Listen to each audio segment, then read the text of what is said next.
Hey, so it's been a while, but we've got lots to talk about, so I'm gonna have a bunch of videos on here, hopefully.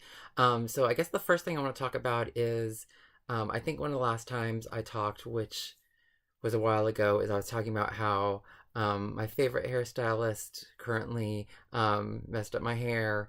Sorry, Sarah, it's not your fault. But I know that I have not been able to style it the way that I like it since. So we're gonna have to continue to grow it out because even today when I did this, because my friend Lori is allegedly coming to see me today. I hope it happens. But I know she's coming a long way, so like I get it. But I wanted to be ready for her, so we did the hair and the makeup, and I straightened out the hair and tried to do it the way that I would normally like to do it. Nowhere even near. So that's why we have the slicked back to the side situation going on right now. So not happy about that, but that's what's going to happen. And what's funny is I'm probably getting a lot of comments that people actually like this hair. Because when I've been doing where it's more natural and curly with just oil in it, people have been loving that. So I just am already foreseeing that.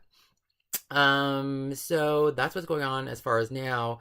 So just to give us an update on my arm surgery, just this last Monday, I got the okay by my surgeon to go ahead and use my right arm and to be able to drive and that sort of thing. I still can't wear deodorant for about a week. And I'm about 2 weeks away from being able to actually lift stuff with the right arm. So he doesn't want me to do any weightlifting. So that's a thing. So that's what we have so far. But if we want to take a look at it, so I guess this video will be our update on this because I don't want to take up too much time with just that kind of stuff, and we can come up with other things. So not to be too revealing, but oh, okay, so we can talk about this too. So this will just be a complete update of the arm. So as you'll notice, there's this pink around there. So I went to the emergency room last week. They said I had a contact dermatitis, which I guess is a normal thing. And they think it's from the actual bandage or the adhesive that I had on there, which again doesn't phase me because I had the bandage on there for a couple of weeks before it started to open up and have to be replaced. And they wanted me to keep it on there the whole time. So it doesn't surprise me. So you can see where we've already put ointment on. So ointment's been on there for, I guess, a week now.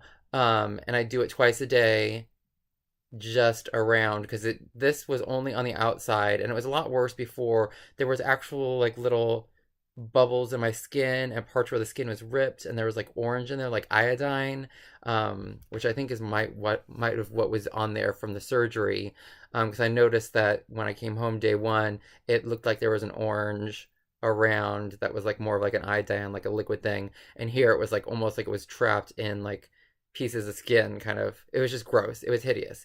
But the actual incision, even though it still looks gross, looks much better than it did like a week ago. So he was telling me, the surgeon, and this is probably about the highest that I can lift it without me freaking out. That was my nipple shot.